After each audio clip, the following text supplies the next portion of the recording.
Assalamualaikum warahmatullahi wabarakatuh. Hai anak-anak bunda, bagaimana kabarnya? Semoga selalu dalam keadaan sehat dan selalu dalam lindungan Allah Subhanahu wa Ta'ala.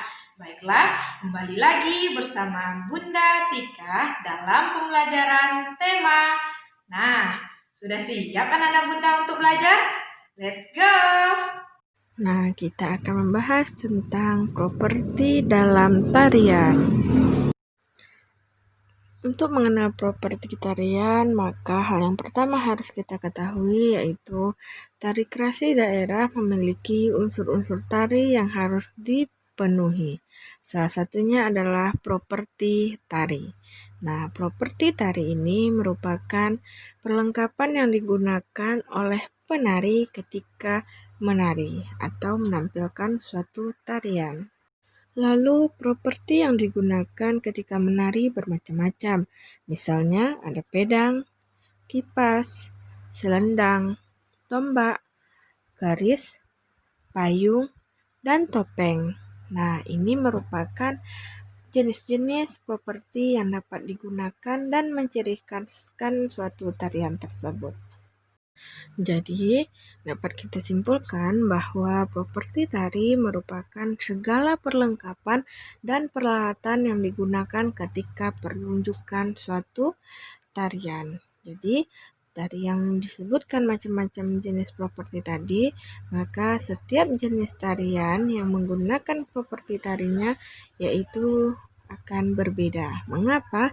Karena dengan properti ini juga dapat menunjang suatu ciri khas dari seni karya tarian tersebut.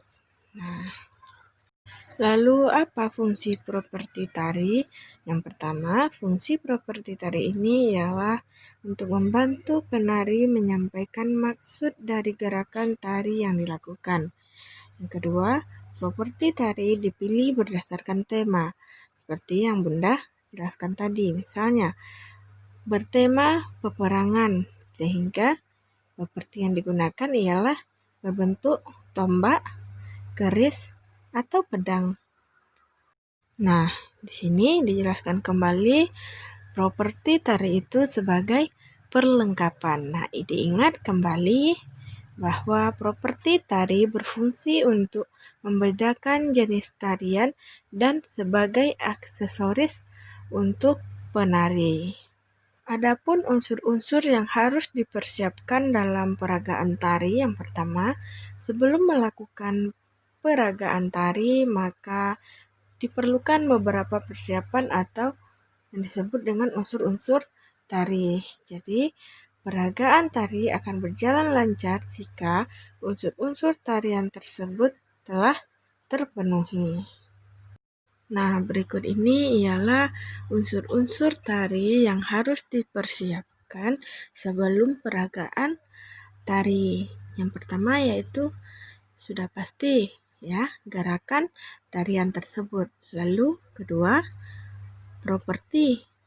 Nah, dapat berupa alat musik pengiring, kostum, dan tata panggungnya.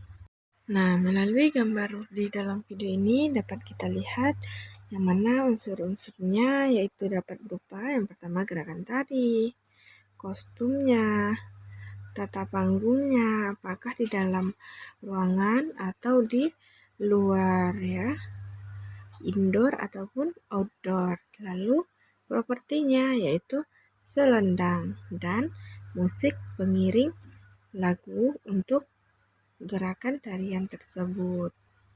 Jadi, dengan menggunakan properti, maka penari dapat menyampaikan ide dan makna gerakan dalam tariannya, sehingga mudah dipahami oleh penonton. Nah, itulah guna dari perlunya properti dalam tarian ini.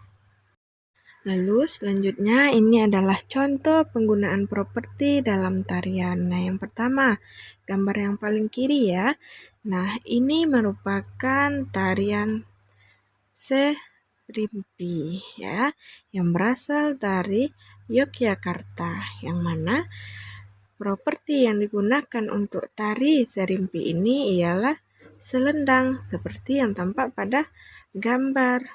Nah, itu yang pertama. Lalu yang kedua, yaitu tari bayangkari atau Wira Pertiwi yang berasal dari Jawa Tengah, yang mana properti yang digunakan ialah gendawa atau busur dan anak panah. Nah, itu dapat menjadi ciri khas untuk suatu tarian tersebut. Begitu juga dengan tari payung yang berasal dari Sumatera Barat. Nah, untuk tari payung ini mereka menggunakan properti berupa payung sebagai pendukung tariannya. Lalu contoh yang selanjutnya yaitu tari topeng Klana yang berasal dari Cirebon, Jawa Barat. Nah, dari namanya saja tentu kita sudah bisa menebak begitu ya, apa properti yang digunakan. Nah, sesuai dengan namanya tadi yaitu tari topeng Klana, maka properti yang harus disediakan ataupun digunakan seorang penari itu ialah topeng. Nah, itu dia. Begitu juga dengan tari Ranggu Aya yang berasal dari Jambi. Nah, properti yang digunakan oleh penari dalam tarian ini ialah rebana. Ya. Nah, begitu juga dengan tari piring yang berasal dari Sumatera Barat. Mereka menggunakan piring sebagai properti penunjang ataupun pelengkap dari tarian mereka. Nah, jadi dari namanya kita juga bisa melihat properti yang digunakan. Begitu juga dengan sebaliknya, dari properti yang digunakan kita bisa melihat bahwa ini ternyata tarian piring, ini ternyata tarian payung. Nah, seperti itu ya. Oke anak-anak bunda, sekian pembahasan tentang pembelajaran kali ini. Sampai jumpa di pembelajaran selanjutnya. Wassalamualaikum warahmatullahi wabarakatuh.